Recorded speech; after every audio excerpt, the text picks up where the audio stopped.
Okay. You're now tuned in to All Smoke Podcast with me, the voice of the street, la voz de la calle, Smoke Marley. We need you to subscribe, tune in, comment, rate. If you got an iPhone, hit the little purple, what's that called, the app on your iPhone. You already know. We're here with my boy, Premium P. You already know. What's up? Man? So what's going on, Premium P? What were some of those Spanish words you were saying in the beginning? Basically, la voz de la calle. Yeah, what the fuck is the voice of the streets. Okay, I like that. Yeah, that's why I said in English and in Spanish, because normally I say it in Spanish, because, we more focused on land trap, but we every genre, basically. But when I was in the smoke room, I was telling a couple of dudes from your camp about bachata, right? We talked about bachata. Yeah. And we talked about manchi. One of my favorite songs was Te quiero igual que ayer. I don't even know if I'm saying that shit right. Te quiero igual que ayer. Yeah. That was Manchi and Alexandra. Right? Monchi Alexandra. Yeah, I ain't even gonna hold you, P. You know more than that than me right now. No, that was the jam, yo. I'll be honest with you. You beat me on that one. Yo, growing up in Brooklyn, I don't know, the era I grew up in, for some reason, is like, you really never move like that. It was like, I ain't dancing. I ain't really moving like that. It was like you just like you too hard. You too tough for that. You know what I mean? But when that bachata, I never forget, I was in Dominican Republic. I just came home. I got off parole, actually, and was able to go. And I went to Dominican Republic, man. That shit felt like paradise. And I remember that was like the big song that was out at the time. I bought the CD. You danced? And I was dancing too. Dancing with the towel girl. You know what I mean? I actually wound up sending, shit is crazy too, because I wound up sending her. I was just a weirdo from Brooklyn. So I was like, yo, what don't you have down here? Because we got cool. We were talking for like 4 or 5 days I was down there. And she's like, I need new corn wear. And I was, what the fuck is corn wear? I didn't know what she meant. She said, like pots and shit. Right? I was like, okay. Yeah. Yo, I mailed, when I got back, I mailed her a whole like set of like to Dominican Republic. She was the joint cost like $59 for the set. The shipping was like $159. No cash. She was like the gringo. I got the Then she was like, yo, let me get a green card. I was like, nah, we good. She went for that one. Yeah. She pushed it. She went for that one. I was like, I bought you a pot. Did she like choppy you? The pot. Nah, she. The funny thing was like she would write me cards and shit. And I really like anywhere I went, I always kicked it with somebody. Like meaning like when I used to go away, and I never looked down. Like she was a towel girl. You know what I mean? They used to hand the towels when you go to the beach or the pool at the hotel. But I thought she was bad. And I was kicking it with her, and we stayed in touch, man. I used to call her, and I'm thinking this shit was on Nokia's. It wasn't that long. On Nokia's? But it was Nokia's was like before the whole, it may have been Nextel time. I may have chirped her ass. I think her name was Norris. Okay. I think her name was Norris. So, oye, si tú estás oyendo. Ya tú sabes, no, está por ahí. She probably got like 8 kids right now. Yeah, probably. But hopefully she got a pot or a frying pan still, She probably stepped up from the towel girl. She probably.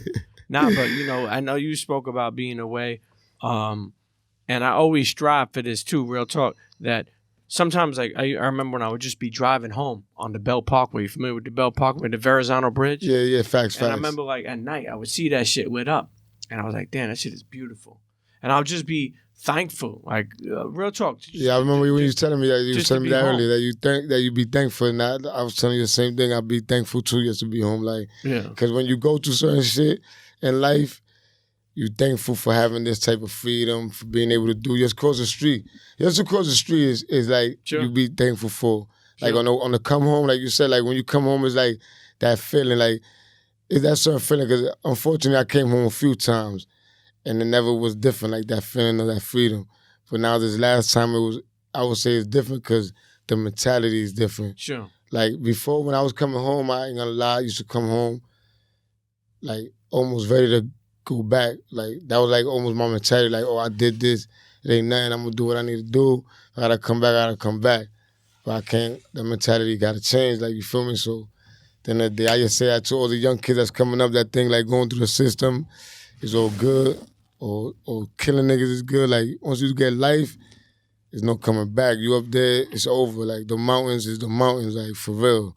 Like it's serious. Like I don't even know how to explain it. Like only if you've been through it, you're gonna relate to what we saying. Like you get used to that shit, and that's what they call institutionalized. Exactly. You know what I mean? They make you used to it though, because it's like they got a system to make you used to that system. Like so you come back. Exactly. It's a system. That's why it's called a system. When you got a system does what? It plays with you. You feel me? The system is playing with the people.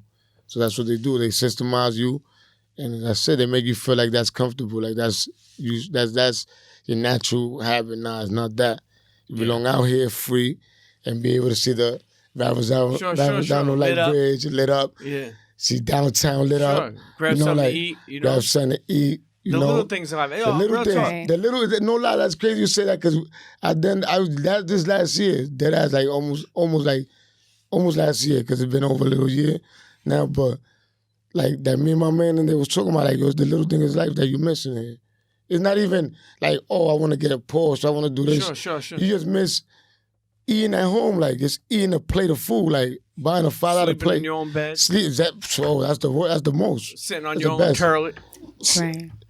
Taking a shower in your own bathtub, like don't worry, like that's crazy, like it's real, like it's serious, like that's why people gotta understand, like you gotta stay focused, because going through things, your mind gotta be strong, because you see people come out crazy, popping a lot of medication, you see them zombies, it's crazy, man. Me and you, we touch on a lot of things. Sure, vibe on a lot. You know what I'm saying? You think about it too. Like that's the thing. Most people, we live in a world where some people glorify going away, which is bad. And to be honest with you, people don't realize how much of your life you could lose. And I was telling you before too, like when I was messing around and trying to make extra money and hustling, and really just, I knew what I was doing. I knew what I was up against. So even like I was telling people, some of the team before, like I remember my mother was just like, "You're hanging out with the wrong people," and I was like, "Yo, I'm the wrong people," because I knew exactly what I was doing. Nowadays, you see, it's like it's glorified to be something like that. Like I'll give you an example. When I came home, I went back and spoke at a jail, and I remember telling them like, "Yo, I was sitting in the same seat you sitting in, and now I'm home and live my life," And I was like, if any of y'all could give me anything that's special in here that's not special outside. Like the food is not better. A woman ain't better. Where they at? Ain't no woman here. Where they at? No woman. You know what I'm saying? And if they is, they trying to set you up. Oh yeah. Watch out for them. That could be like Janet Jackson. That could be. I had one dude when I was away. His name was remember that time? Dominique. Yo, this dude tried to come over. And he was like, and look, that's no disrespect to whoever it is, but for me, it's like I always tell people, when you're away, how to move and groove. I say stay away from any type of homophobic activity. If you're not part of that. If you're not part of that. And if you are, that's okay. That's okay, but exactly. But be careful, because if you're trying to stay low from it, like if you're trying to mingle, you can't mingle in both worlds, basically. Exactly. Basically. Stay away from gambling. Okay, unless you built like that, exactly, ready for whatever that comes. Because the gambling, you definitely having problems in gambling. If you're not built like that, you definitely having problems. That's number one. Drugs, drugs. Hold on, owing people something, like owing people money, debts, like that. no debts. And then the last thing too is, and people make mistakes on this shit. Somebody let you borrow something, you don't make a mistake unless somebody else borrow. I've seen that shit happen. And it's crazy because it's coming from two different, like I'm Dominican. Yeah. You Italian, right? Yeah. So that's coming. And I've been in jail with my man Paulie. Shout out to him if you ever see this. A good brother, you feel me? Like I used to chill with him, like, and me and him just talking, like, and you get the same thing, like we were saying over there, like everybody is the same. Like you go to jail, it don't matter how big you is out here, how many Benzes you really do have, because there's a lot of niggas that got Benzes in there that don't have them. You feel me? They got them in the magazine and they start picturing and hallucinating that they had them. You for some of your top. Exactly. Remember top? No, then they smoking top. Yeah. Then they rolling top. They had all type of helicopters and shit in New York City. Like come on, keep it a buck, man. Like they say now, these young boys, no cap, man. Yeah. Because niggas be capping. Right. But at the end of the day, in general, it be like that. Like you say, going back to what you say, people be glorifying it. And I say it now, like I was telling you earlier, I see kids out here, they want to be hustlers, but they don't even got to hustle. And then they fake hustlers at that because they're not even making more money than what you were making a 9 to 5. Because that's what it comes down to if you're making fast money. Sure. You got to be out there making more money than what you're actually making in a 9 to 5. Or at least hustling your way to that. You ain't risking your freedom. And that's the thing. And you know, you just brought up a great point. I used to tell people this all the time. People are hustling for outfits. Risking your life.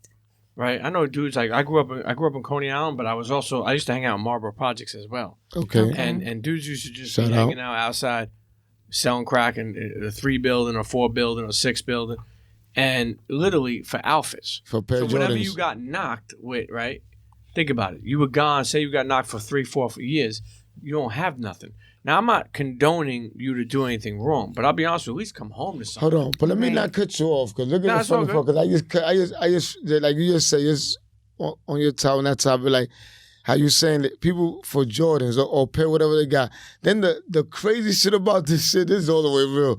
Niggas get locked up and they fighting for their Jordans. Yeah, sure. Like now police are taking them away, period. Like now it's not like when we was going through the system, like you had all your clothes. But even then, I'm talking about then, like for people that know when you could rock your gear on the island and all that shit. Like Air Forces, you feel me? Like you still had to fight for your shit, or you was stuck in this world like nigga, I had all the Jordans, or you have your moms or your people sending you all type of cakes, so you could show how many sneakers you had, and then all that shit, you looking stupid as fuck. Some people wearing Patakis, pumpkin seeds. You Some feel of those me? orange joints. And you already know that's the pataki. Yeah. We call them in Spanish pataki. And they got and then even when you think about Meek Mill, man, you know, like when he came home, he was wearing those jeans, those upstate jeans, and that brown cork craft sweater. I know. I wore those. I came home in that. Like, so I know. That's the struggle. Like, I could tell you from firsthand, like, I just wanted an appeal. And I really wanted, you know, I came back down, I gave them back 6 years out of 10 that they gave me. So I know what it is. Like, I went through that struggle, like that maxes. I went from medium to max. Like, max is a whole different hit from medium. Those that's going through mediums, that's it. Y'all playing games like I was, stop playing. Maxes is serious. Don't get it twisted. Yeah, niggas get lit, niggas hold it down, but it's serious. When you come to think about it, if you behind the walls too long, that's where you gonna stay at. Like we said earlier, you go in there with, like what I went in there with 10, wound up doing 25. For me, I know people to this day that they went in there with 1.5 to 3. And wound up with, got 20 years in already. Yo, they're giving more flats out. I mean, I don't know. I'm not trying to pay attention anymore, but don't you realize that they're giving more flats out? Not that I'm paying attention, but, you know, unfortunately, I got cousins, I got family, I got people that's in there. And like I told you, I just came home. I got like a year home. So they is giving out flatbeds. Things are getting better. Like the Governor Cuomo. Yeah. He's like, I ain't gonna hold you. Like, I don't want to say it wrong, but what he's doing is good. That's all I can say. Like, he's doing great for the people. I remember having 3 to 9. Think about like 3 to 9 and the stretches to get out like that. You know? Like, you don't understand. Like, it's really real. Like, when you hear them people, like some people, like, I'll be watching. Like, I don't try to stay too much stuck on that because it's, like, crazy. But, like, if you hear them people talking about, like, certain things that went down, like, certain laws that put mad people in jail, mass incarceration, shit like that. Like, even the weed shit that's going on now, let's talk about that. You ever see the dollar bills in Rikers? Like, the weed shit, like, yo, you know how many people went through the system for weed? Like, me, literally, myself, I went through the system for a roach clip. Some with that, twice that wasn't mine, because, you know, everybody in the house smoke weed, so them shit be all on the floor. Niggas picked up the roach clip, like, he literally, like, police literally, like, dug it out and... Oh, no. Doing the most. And doing the most, exactly. Doing the absolute most, because that's hella unnecessary. Like, they just want to keep people in jail, keep locking people up, keep basically decreasing our population so that there's not people in the streets getting more money than these pharmacies are, than these, you know, actual legit jobs and shit like that are. Facts. It's crazy to see that actually in New York one day, very soon, I would say within the next 5 years, will be legal. Definitely. And I think the sad thing about our state, the world we live in, is motherfuckers will be okay with it if they can make some money from it. Exactly. So once the government starts making money. I'm not okay with it, though. Yeah. No, but that's crazy. Think about it. There's people that are still in jail for weed in cities that are now legal. Exactly. Yeah, I get what you're saying. There's people doing like 25 years. There's people doing time right now. Those need to be closed and come home. Exactly. Time served. Like even people like I just pay fines. Like people pay fines for weed. Like, and like the crazy part, what they do, they put drug. Like, you feel me? Like, they just put drugs. But it's just crazy. Like, other than that, at the end of the day, like, it's just a message to the youth and to the people out there in general that's doing what they're doing.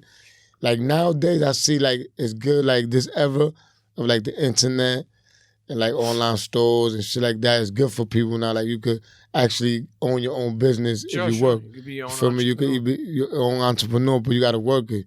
It's not an easy job. You feel me? It's not easy. You got to have money or at least create money. Yeah. You got to find your way. Add value. Add some value to it, exactly. You came home, how long ago? Like a year ago? Yeah, I came home a year ago. Did you adapt to social media well? Did you like it? No, I was already, like, I'm going to keep it a buck with you. I was home for social media. Like, I started doing my clothing line in 2010, Marley Hour 101, what I'm wearing right now. Are you bringing it back? Yeah, it's definitely back. I'm collaborating with Diamond Crust. Nice. NYC Shirts out from Brooklyn. Shout out to my nigga Talk Ren. about it. You already know you over there. So we do it for the culture, basically. Like, I also work with this young lady. She does hoodlums. Like, she got a clothing line hoodlums. Good. That's a bucket hat is hoodlums? No, Exactly. it's not, but I am dropping some bucket hats, so stay tuned. That's actually TDE. Shout out to them, TDE. But we actually, we do, like, shout out to my boy, BB Inc. He got Triangulo. That's another urban Dominican wear that's out there that's very heavy. Like, he's going to be up here soon, probably hopefully next week. We'll have him up here. Right. So, like, like, the internet, back to the question, like, the internet, I was always hands-on with it. It kind of changed, and I think it actually changed for the better, so I had to get used to the change. Like, to how to, like, work it. Because, I had found a way to work it before, so now it's different. Like you got the videos, you also got this, like, the hashtags is different. Like, I was the one to create the hashtag Marley Hour 101. So, like, if you ever look it up, I'm the first one to ever hashtag Marley Hour 101. Because that's how I came about the clothing line. Because when I came home in 2010, they put me onto the internet, like the IG and shit like that. So I'm looking through IG, and somebody was like, I remember a friend of mine was like, yo, look up this hashtag. So I seen the hashtag, and I was smoking some weed, and I was in the back early in the morning, because, when you come home from jail, you get up early. Everybody I know they come home from jail, you wake up in jail at 6:30 in the morning every day. So you come home ready to go. So you wake up at home like this, you like, so your schedule out here is like jail for a few weeks until you start getting used to the breaking night or whatever you're doing. Yeah. So, I'm there one day, like, I'm just social media, and I'm like, damn, hashtag, so you can make your own hashtag. So I started hashtagging certain things and looking them up. So a lot of the ones that I was making already was coming up with, was already done. So I did this one, and it was like number one. I was like, okay, this is it. So I started hashtagging that. Then I became a clothing line, and from there it just went on. I got an Instagram page. So, follow us on Marley Hour 101 _. What does that mean? That's for stoners. That's basically, the idea of that was I was stoning. I wanted to do something because I seen the internet.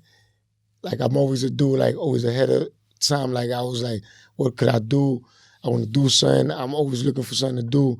Because life, I feel it's like that. Like, once you don't have nothing to do, you give up in life. Sure. So that's how, like, I see people that I grew up with that's crackheads now, that's dope fiends, that's sad, you feel me? Like, so I see that they gave up in life because I speak to them and I analyze them, and I'm like, damn, they gave up in life, they don't find nothing to do. So I feel like if I had to find something to do, so I always keep myself busy until, you know what I'm saying, when, like, I'm just keep myself busy. Until building the brand. Exactly, like, and it don't cost nothing to do that, like, in a day, like for your time. It costs to invest in your brand. Sure. But, like, for you to do it yourself, like whatever you spend on it is not a loss. Like, it's always a lesson, and you always grow. You feel me? So it's excuse me. You gotta stay consistent. That's the whole key. Like, consistency is the whole key. You feel me? So Now, so when you just came home, you started the brand. Yeah. Then I got locked up again. Yeah. Okay. I got locked up again. That was like a main hit right there, cause like I got locked up in like when my brand was going up. Like no lie, like I had like the whole hood with my brand out of people outside the hood. I had like 15,000 followers. Like for me being me, like it's a kid from the street, like we would say a thug, gangster, goon, whatever you want to call it. For me doing that, getting 15,000 followers, like people actually paying attention. Like I would go downtown and people like, oh, you Marley, I want to, oh shit, yo, let me take a picture. I want to smoke with you. You know what I'm saying? Like to this day. How'd you get knocked again? Street shit. You feel me? Stupid shit, like regular shit, like that one had to hurt though. Yeah, it hurt like crazy. Like it hurt. And that's when you recently then came home recently. Yeah, like now here, and this is what I'm at now. Like I'm focused. Like word, welcome back. I know a lot of things be coming my way, like trying to deteriorate me, like because I'm gonna do like, you know, I got anger issues. I know that now, so I'm aware of that. So now I'll be more fall back to things. Like I'm more, okay, like leave it alone before I be more on hands with it. Like feel me, more violent. Like I got a violent record. Like feel me, like. It's out there so you can see it. There's a violent record, which is not, but I'm not a violent person.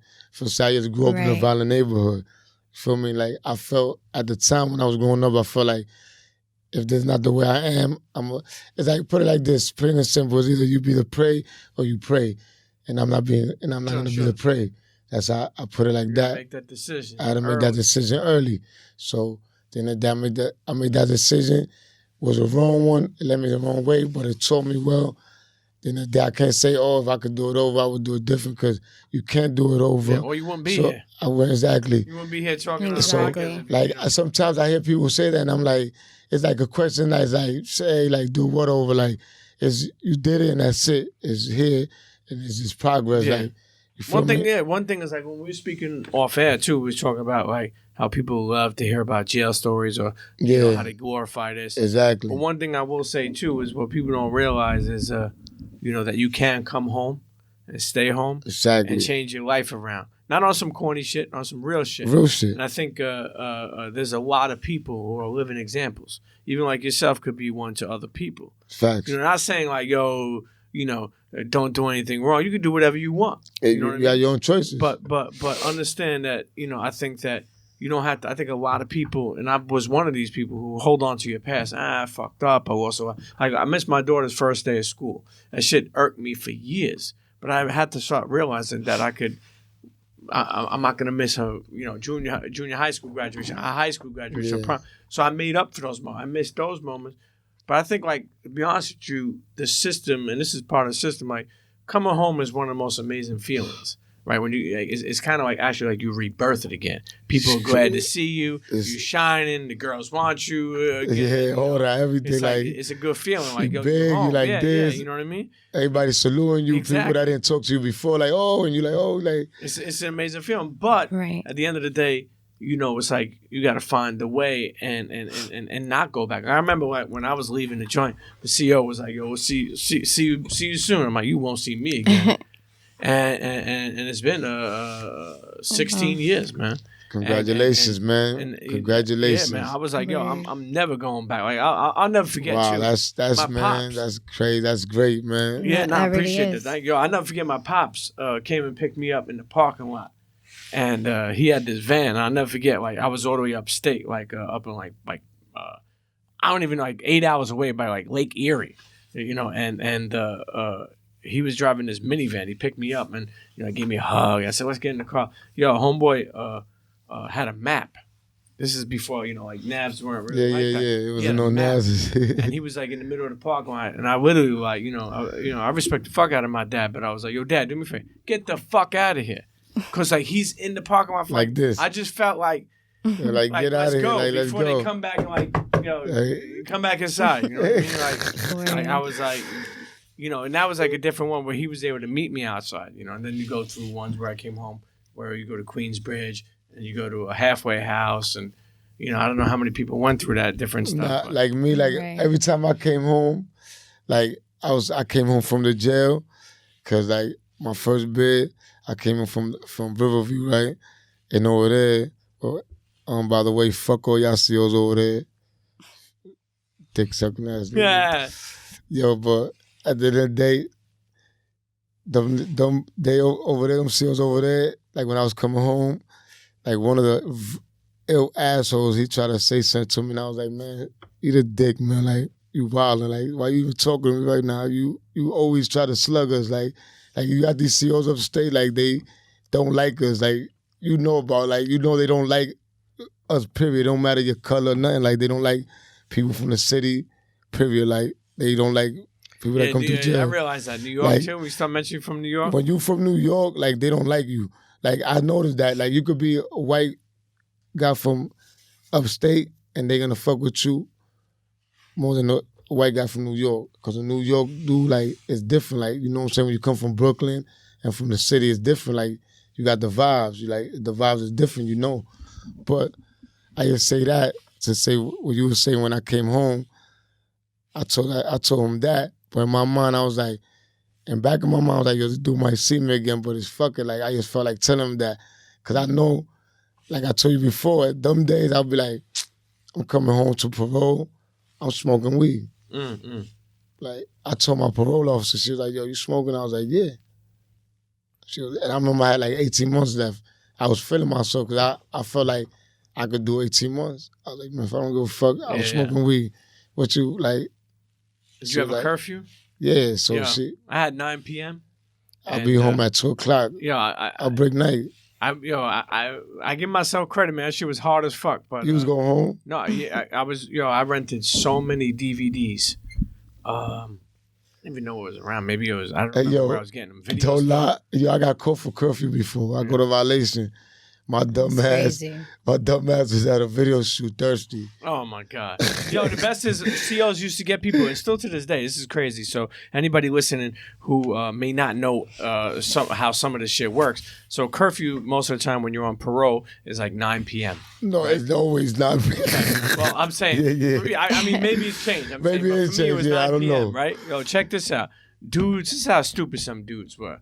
Some dudes used to be in the house. PO would come. Yo, you here? Yeah, you know what I mean, man. You know, I'm here. It's 8:30, whatever. God bless, man.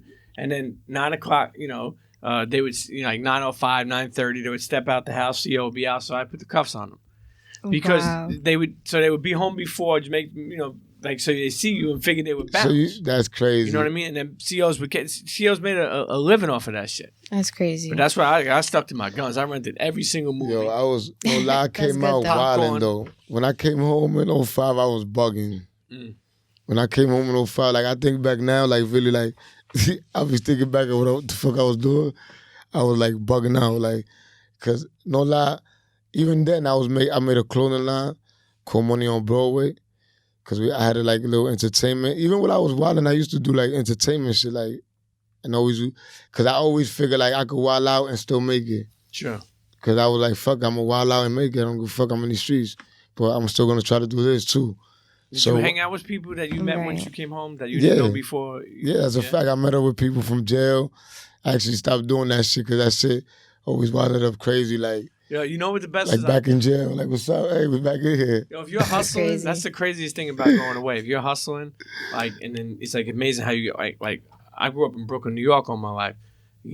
I remember going away and I met people from like Rockland County. I was like, I never even heard of like certain like Albany. Exactly, that's crazy. Like I didn't even know people were moving like that. So I've learned and it's funny too. I'll never forget. I used to do this thing. And I spoke about this many times on different shows on my own show. Every commissary I used to buy a couple of soaps wherever I was. I was in and out of a lot of prisons. It came to a point where I would have like 25 soaps, in my locker.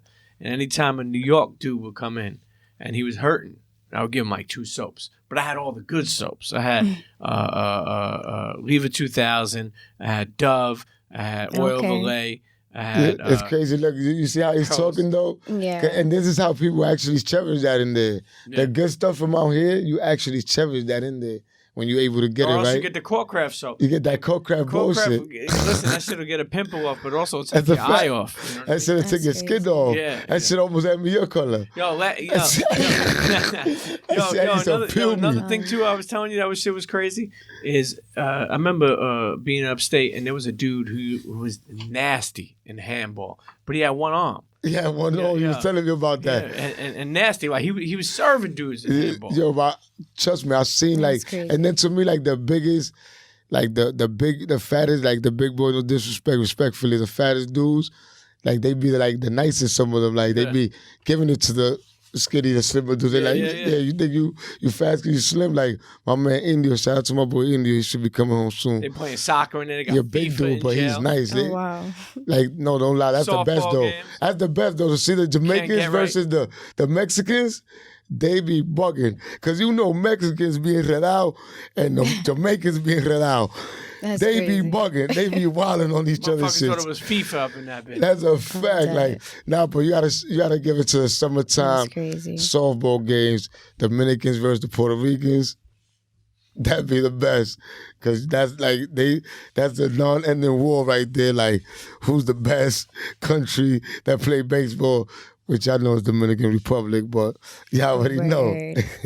That's a fact, though. Shots fired. Did the experience that you had while you were in jail, did that impact your career in any way? I know you do a lot of different things, from owning a sneaker store to your podcast and stuff. Back in the day, on stores and it made me never want to go back, but it made me appreciate, like I was saying earlier, it made me appreciate the little things. Like, I mean that. Like, I'm dead serious. Like, some of the most cliche shit that people say that seems corny is real in life. You don't realize that until you get older. Listen, I appreciate brushing my teeth in the morning in my bathroom like this. Yeah. I appreciate that, because in jail you be like 10 different people. If now you in the sink next to the toilet that smell like shit. Yeah, I mean, listen, how about this? I'll tell you this too. Even like when you talk about sneaker stores, I used to tell people, even when I used to go back and speak in jails, I used to do that. I wish I want to go back, but I really lost some contact. I was cool with the ASAT counselor, and she used to bring me back to go talk. Because you had to go to ASAT if you got caught for drugs and anything. But anyway, to make a long story short, I would tell people, like, yo, if you can sell drugs, you can sell sneakers. And I still say that to this day. There's tons of jobs out there. And if you come home, that's the thing I don't like about social media, where it looks so easy to do things. Right. Like, you start at like a sneaker store, so what? You know what I mean? If you start somewhere. But what I'm saying is, if you're a hustler, you can hustle drugs, you can hustle sneakers. There's a lot of legit businesses. And I think I still have the same mindset. But try to, in all legit businesses now, right. Like, because I'll be honest with you, slow money, it's straw money, I always say, but it's at least you don't gotta worry about it. Like, it may not be like it takes time. Like, like I seen somebody today say, like, yo, God, just don't give away shit that's not earned. And what I mean by that is, like, they know you've been hustling for years. They know you've been trying out here. You can't just come home and go to one job interview and be like, yo, I'm going back to the street. You got to try somehow in some way. Like your clothing brand, right? Yeah. Even turning it back now, maybe it takes a little bit longer, or it's an investment, but that's the blood, sweat, and tears you put into it. So jail taught me a lot. Like, that's the thing. Like, I remember back in the day on the Combat Jack show, people used to be like, oh, Premium Peace, and talk about jail again. And I just really wanted to tell people, like, yo, if you ever go away, that's not the place to be. And more importantly, when you come home, try to be those people who come home and stay home. I used to tell, like, many people, like, Mena that. Like, I remember talking with Mena back in when he just came home and tell him, like, I wanted to do a book, but I never did. But come home, stay home. No, it's crazy. I was in the same spot with Mena, but I never met Mena. But my boy, he was actually that was his man. You feel me? And like, he used to tell me about him, because in there, like, you got the one side, the two side. I think he was like on the one side, whatever. And he had a couple of months left, I think like a month or two, whatever. Yeah. But he was in the same spot that I was in at the time, and I had heard about him, and it was crazy that he went home, and then he started doing music, and I remember listening to his music in the back of all the tapes, like all the mixtapes that you used to get. You used to hear Mena on them. That's when High Hater pumped out, man. He had a lot of hits. How did you meet him? And my phone, and also to tell people this too, like, to relay this message to people, man. Like if you really look it up, if you take your time out, like like probably smoke a blunt, and if you could pay attention more not smoking, pay attention to a career criminal. Like, it don't last long.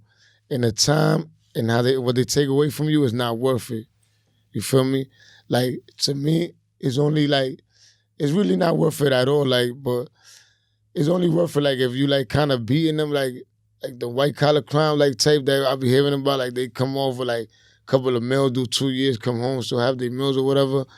If you do that, that's something like you could probably, I don't know if you know how to do that, you do that. But saying like the average hood nigga that's doing crime, y'all only last 3 to 5 years, gang banging or holding down the block, or that you caught some bodies, because something's gonna happen. And nowadays, listen, the rats is crazy out there. Even the customers. Listen, yo, it's so many human rats out there that the rats themselves is like, they gone. They gave up. They gave up. They like, yo, y'all niggas gave us a bad name. They don't even want cheese anymore. They don't even want cheese no more.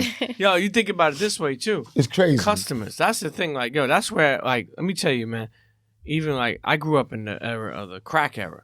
So when we were hustling and, you know, selling coke and powder, yeah, you know, it was a great business, right? You think about it, right? But and you know what's sad about it? You would meet like even like Broward type dudes that were on crack, and you're like, yo, shut the fuck up, man. People are like, yo, you know, like, and you think about it, like, on any given day, this dude could probably squash you. But because they were under that drug and under that, like, you know, you the dealer type, you know. And even the way, I remember, like, just like the way. That's facts, though. The way I was just living, like, meaning, like, you know, I had people, like, you know, I was eating, I'm like, yo, meet me in an hour. Right? And then people just stay there, man. Like, I remember I got busted one time. I'll tell you, I got busted one time at a payphone. So back in the day, this was beeper. I was working when they were hitting the beeper. And they would, I was in Brooklyn on 20th and 86. So they would beep 2086. I knew that was the payphone by 20th Avenue and 86th Street, right underneath the L. And me, like a dumb, I'm leaving this guy, and he would call. And, you know, I'll call him back, you know, he put the number. Like, yeah, 10 minutes. But, you know, look, you're a crackhead. Tell him 10 minutes, I'll be there in 30 minutes, whatever. I'm busy, you know what I mean? That's a fact. Anyway, to make a long story short, this guy, think about how he looks. This fucking guy, all smoked out. He's by the payphone. He must have walked back this time. Walk back. Who's seeing that shit? Fucking cops. Yeah. So we pull up. I'll never forget. This is like when the expedition was just out. We pull out, me and my man, and he pull up. You know. So I give him 2 pieces. I'm like, fucking 2 pieces. You got me. Came all the way here, bro. 2 pieces, $40. Boom. Put it in my pocket. Right. I go to the light. You know. Now you feel like when you're selling drugs and you moving, and we were part of like a business like that where it's like every day you feel on top of the world. I'm at the light, you know what I mean? Somebody pulls in front of us, like, meaning they pull like not dead on us, but they like turn. I'm like, who the fuck is this? Fucking next thing you know, they're getting out with the jerseys, with the chains, with the fucking badge on there. All the fuckers. Jersey. Yo, the door's locked because it's in thing. They're trying to open it. I'm at the door. I'm like literally putting bundles in my shoe. So we had like 20, you know, it was like, we were selling 20. So it was 20/20s was a bundle. So, you know, it's funny too when you think about like the money, like too, because I used to give 300 back, keep 100. Because 20 by 20 is 400. And you sell 20/20. But people used to buy bundles, you know what I mean? So $100 like this. You sell 20, you make $2,000 in like, you know, 6 hours, 4 hours. I mean, it was good money, you know what I mean? But anyway, the point I'm making is that, you know, they opened up and they got us. They found the shit, but they never found the shit that was in my thing. So we bring us in the cell, and we're in the holding cell in the precinct. And I was so skinny enough that I was able to put my foot up, and as I was cuffed, put it like this, even go like this, and I took it out and I stuffed it in the cell. There was like a little hole. And I stuffed it in the cell. I'll never forget, it was like 4 people. They came back and they're like, we're charging you with more. I was like, who? That's not who. And then everybody's like, that's not mine. I was like, I have no idea what this shit is. So I only got, thank God, because I got charged. I mean, that actually gave me probation. They gave you information for that? Well, that was the first time. That was the first time. And then I got caught again. Same thing. So then that's when I had to go. That's when you did the 3. Yeah. Okay. But the point I'm making is if I would have got caught with more, that would have been even worse. Like I had like 2 bundles in my. I was stuffing this shit, and the crazy thing is, I'm still light, but I was even light. I remember the cop pulled me up on my jean hoop, and I had like the high water joint, like because the way he pulled me, my fucking shit came out, and the shit never came out.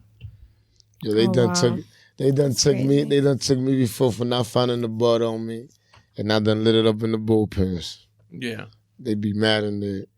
Bullpen. I'll be honest with you. I'd rather do a week in the box than a night in Central. Oh my God, I that's hate the that worst. shit. Vegas wide open, bologna sandwiches, motherfuckers. Shitting. Aggravating ass COs, stupid ass talking, more ignorant than a motherfucker. Talking stupid, little ugly asses acting like they fucking old. You never been to Central, right? Don't go. Don't go. Never will. Because you got a whole bunch of these COs that want to act like they, listen, get out of here with that shit. Glad I could tell you that now. So how you like podcasting, man? Yeah, I like it, man. It's good, man. It's a good thing, man. Like, from where I come from to this now, it's great, man. It's a blessing. Yeah. I really I get opportunity to speak and to voice my opinion. Right. And I actually Tell got people story. to tell my story and, actually, connect to the people, I got people that follow me from Dominican Republic, from Mexico. Shouts to DR. All over. You know what I'm saying? Puerto Rico, from all over, What's a good food spot in DR? I'm coming down there. I'm coming back down there. Anybody's mom's house. I think grandma's house. Exactly. Punta Cana or Puerto Plata? Which Listen, one's like CFN saying. Okay. When you said to them again? I said anybody's mother's house or anybody's grandma's house is the that first stop you gotta hit. You already know. That shit gonna be marvelous. Like, you ever got locked up in Dominican Republic? Huh? You ever got locked up in Dominican Republic? Oh, heck no. I don't want to get locked up over there. I heard that. I got locked up in Mexico. You know how I got out? Oh, wow. $500. Oh, nah. DR, you feel me? Like Mexico, I don't know. This is like spring break. You might 19. DR, you might not even go to 92. jail. Like you would have gave $500 in DR. No, I didn't have it. My man had to give it because I was in the cell. Oh. And I was just being stupid too, and they caught weed on us. I had no lie. I had and a DR, nickel bag of and weed. DR over there, you get pulled over. You got to give money. Really? Like you give them $100. If you give them $500, they might walk you to your house. Like they put a crown on you. Be like, yo, listen, you touch that man right there. They gonna hold you down forever, nigga. You said put a crown on you. Yo, this nigga's the king of this shit right now. Whoever touched that man, he just gave me $500. What happened was I was in Mexico. What? Nigga gonna shoot something for you. I went on the bus and I was just fucking around, and I told the Mexican dude, I said, let me drive the bus. Oh, you was lit? You was drunk? Yeah, I was lit. Senior frogs. You was drinking with the Mexicans. Yeah. And then I started driving down the big bus, and I'm peeping the horn, and the guy's like, we basically deboed him out of the driver's seat, and and I'm driving down, and then they course a nickel bag of weed on us, and I was in there for like a day and a half, and I was like, yo, do I see a judge? Nobody was saying nothing to me. That's crazy. So my man gave $500, and they got me out. And I was drinking mimosas That's the next morning. So tell me a little bit about your shows, your podcast. Yeah, my shows. So I come. Just for people listening who may not know, I go by the name of Premium Pete. I've been through and done and still do a lot of different things. But with podcasting, I started very early on with the Combat Jack Show. We started in 2010. Rest in peace to Combat Jack. Rest in peace to Combat Jack. We it was a long form hip hop show. We sat down with everybody from LL to J. Cole to Chuck D to Ice-T. And my show has been going for a little over 3 years. When I was able to do my show, I wanted to do it different. I wanted to do where I could help people. I'm not a kind of person and I'm not saying a lot of people are, but there are. You know what I mean? Different people like me. Unfortunately. I want somebody to get something out of it. Oh, you know what I mean? Like I want someone to come on. Like I had the founder of Venmo. The Venmo Cash thing. App. Yeah, that you familiar with Venmo? No. Right? No. Yeah. It's like PayPal. But what I'm saying is like he explained a story where he almost gave up, and then they sold that shit to Venmo's got sold to PayPal for like $800 million. But the point I'm trying to make is like that could be anybody. That's a regular dude talking, and I really wanted to have people on that can make people understand that not saying there's no difference between me and you, but like you can make it, man, and you could be inspired and you could get through it, and then we have a lot of hip hop shit. I've had everybody on, so but I've had everybody from the kid from Bronx Tale to Tommy from Power to the kid from Bronx that got locked up. Yeah, he did 10 years. Yeah, I actually met that kid. Like he probably don't remember me. Yeah, I met him in the cell. I was like in the cell with him. He was like he was just sitting by himself like that. Yeah. Alone at the time. Yeah. That was at the beginning when he got locked up, though. Yeah, he has a crazy story because you think about the Bronx Tale. The Bronx Tale was a famous classic movie. They say the saddest thing in life is wasting talent, and here's the main guy in the show. He got caught up. He got caught up with drugs and. But Robert De Niro was like his really big supporter. Of him, right? Now a lot of people gave up on him. But that's like anything, man. Anything in life is like what they say, like you just good as your last moment or some shit like that. Yeah. But that's another thing too. I want to tell people listening. First of all, don't stop listening. Go back in the catalog, listen to older episodes, listen to and then check out for new episodes. But at the same time, I want to tell people listening too. Be careful who you're willing to put your life on the line for.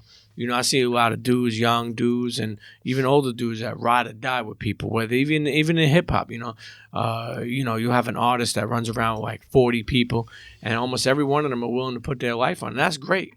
But what I'm saying is, you gotta, to be honest with you, in this day and age, like I got a 19-year-old daughter, 4-year-old son. Like if I know you're willing to put your life on the line for me, I'm willing to put my life on the line for you. But there's a lot of people willing to go away for life for people who would never do nothing. Look, I went away. When I went away, the dude that I was hustling That's crazy you say he that. never put $1 in my fucking commissary.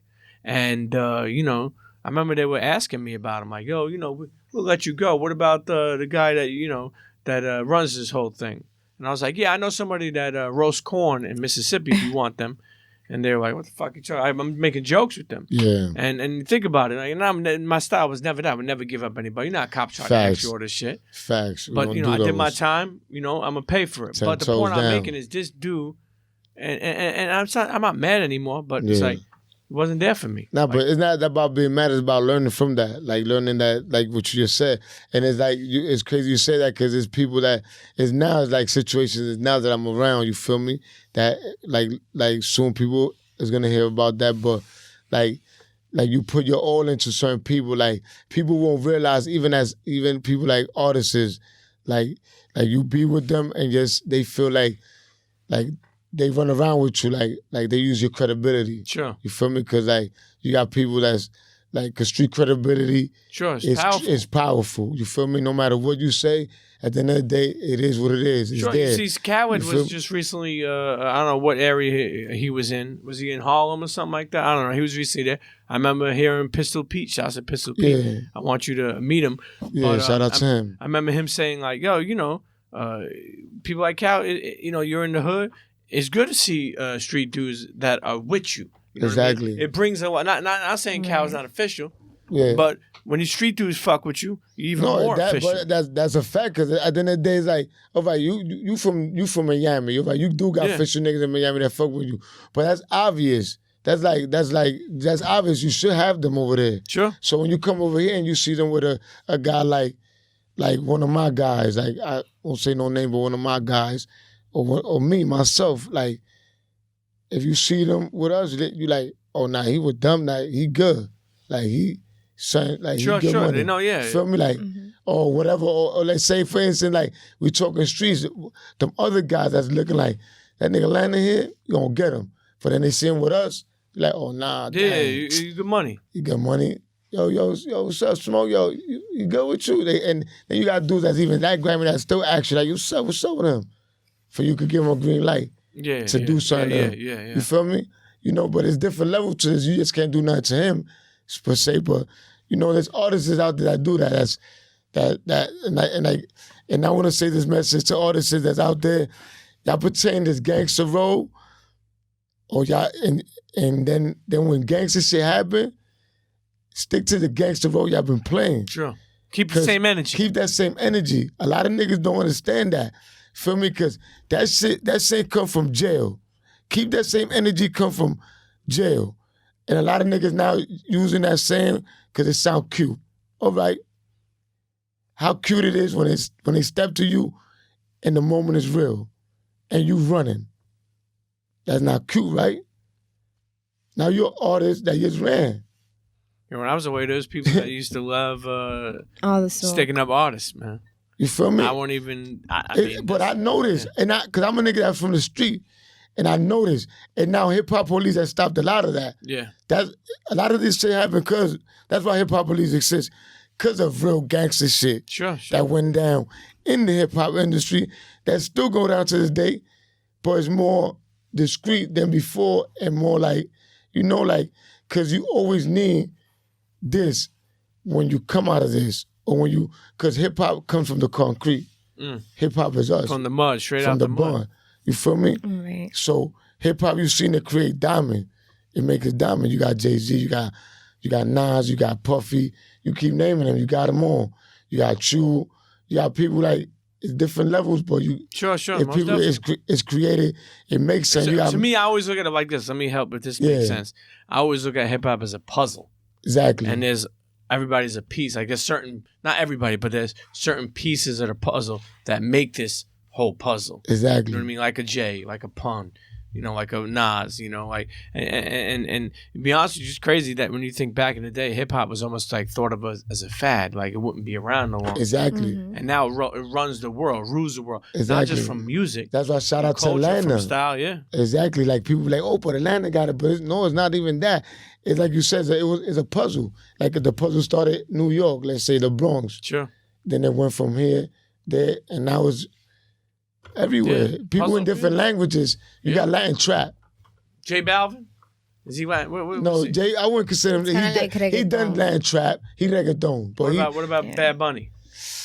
He does Latin trap, but he's more reggaeton too. But he's mingled with the Latin trap. But Latin trap is Lito Quirino, Dale Goya, Messia. What's this one back in the day? I went to one concert. Then you got more. Aventura, man. Aventura, they bachata. Yo, girls were going crazy. Aventura's bachata. They the kings of bachata. Ready to die. That's a fact. They like skyrocket. They like in the moon. Okay, yeah. They next level. But you got these like Latin trap artists is like right now. Latin trap is what hip hop was in the early '80s, '90s. Not early '80s. I would say '90s, early '80s and '90s mixed in.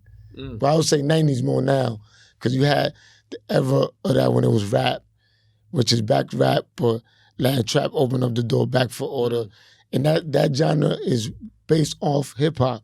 Any Latin trap rapper will tell you that their music is based off hip hop. You feel me? So hip hop is like, it's a genre, like you said, it's a puzzle and it's expanding. And it's not, I say, it's more than any other. Yeah, there's so many battle rap. It's many things, many different things like that people's actually making money off and producing, so. Shouts to Latin trap. Shouts to everybody. Listen, let me tell you something. Definitely. If you're home on parole, think twice, man. Think twice. Try to find. Think 3 times. Fuck twice. Twice might be not. Think 3. There's a lot of hustles out there, man. Try to find a legit one. And maybe slow money in the beginning, but at least you get your freedom. You stay home.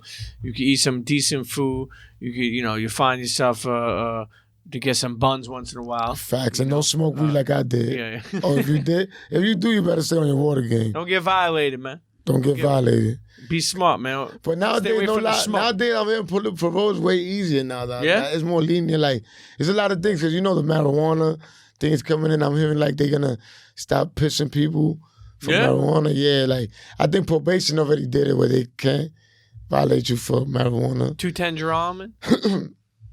No, it's not even there. No, well, I don't know where that at. What you talking about? That's in Brooklyn? Brooklyn, yeah. Oh no, that's we Manhattan. I used to go to 30 something Street. They need to get so low that they won't even need them. Yo, is anybody so is anyone else been away besides you on the podcast that run the All Smoke? Nah, like it's been me basically that been away. Like I got connected to this. Shout out to my brother Taxstone. Yep. You know what I'm saying? Be safe though. At the end of the day, free him to, Free the Stone. Free the Stone. He actually connected me to the brother Jonathan. And from there we took it, and here I am here today. Thank God, blessings, with the beautiful Caroline, Javios, and now my management, my man Ren from NYC Shirts, you already know. Diamond Crust is coming soon. We're dropping this very soon. These jackets, we got sweaters.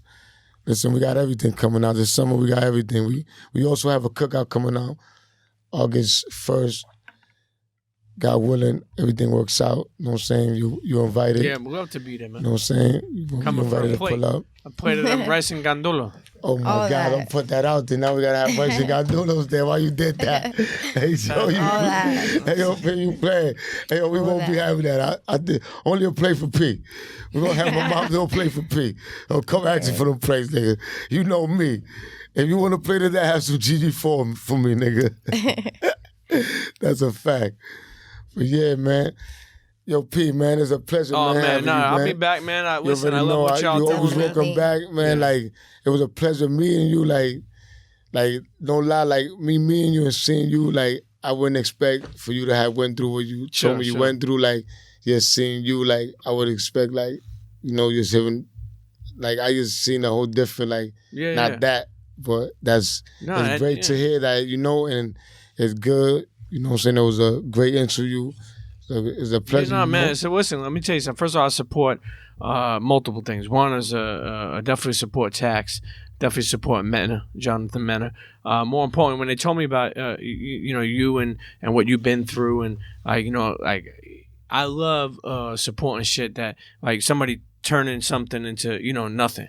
Like meaning like coming home and like when you just come home, you weren't thinking about a podcast. You know what I'm saying? No. And then now that you have something, then that could open up another door and another door and another door. But let me tell you. So I wasn't thinking about the podcast actually when I came home, but I'm gonna tell the brothers this, like that is doing that like if unfortunately you do get locked up and you do got to do time, or like some brothers I know is out there that's unfortunate, like probably about to do a bid now, like do that bid. Do that bid. Don't let that bid do you. Make sure you get something out that bid. There's a lot of programs in there that you got people that, that program doesn't do nothing. That program help. General business, floor curving, all that help. Yeah, it's the beginning, the little simple things, but it's the shit that you need to know that when you get out here and you do know that, they're going to give you the job for knowing that. You feel me? So me, I took my time out and I wrote my short-term goals. And basically, it's like I learned like you got to start succeeding on all your short-term goals for you could eventually succeed on the long-term one. You know what I'm saying? So that's what I did. Like, I wrote shit down. And when I came home, I actually started looking things up right away. Like, I started looking what's good, what's lit. And I seen podcasts, and I was like, damn, I think I could do that. And I threw it in the air to Tax. Like, yo, I'm looking to do a podcast. Like, what's up? Like, I know you did one. He was like, you serious about it? And I was like, yeah, like, I'm just looking into it. But you know what? I don't know. I know I need equipment, I need this, whatever the case is, you know, that I needed, which that I, thank God that I got now that when I met Jonathan Mena and I spoke to Tax, and it came about because it was just a thought. And I actually spoke to her about it too. Like when I met her, first time I met her, I had spoke to her about it, and she was actually thinking about doing it. And it's like, you know, like God just works in mysterious ways, and he helps you out when you're actually working for it, and you actually got to be giving yourself a hand. I mean, look, let me tell you, I'll leave them on this, and then, you could close out the way you close out. But, when I was away, I didn't know what I wanted to do. I was just trying to figure it out. As far as like, I was in the box a long time. I missed my daughter's first day of school. I felt very depressed. I didn't know what I wanted out of life. I just felt like somebody who always hit a brick wall, and then I look at it like 16 years later, like, I turn my life around. I work with multiple companies, and I travel the world. I'm going to Japan next month. Blessings. You know what I mean? Like it's like blessings. And it's not about who I am. It's just a point of like, if you put the time in and be open to change and knowing that you could evolve and shit like that. Like you don't have to live your past. I'm not saying I never forget my past, but you know what I'm saying? Like you don't have to live it. You don't have to live it. Get a new future. Exactly. And I think it was different for me because like at the time that I got caught was like I seen what I could do and like the opportunities that's out here. You feel me? And then I did a slip up that cost me. You feel me? But thank God that he was there and I'm able to be here now and not play catch up, but do what I need to do. Sure. And you feel me? Because playing catch up will get me caught up again. Oh, I need to do this. No, I just smoothly looking. I'm here, like speaking with you.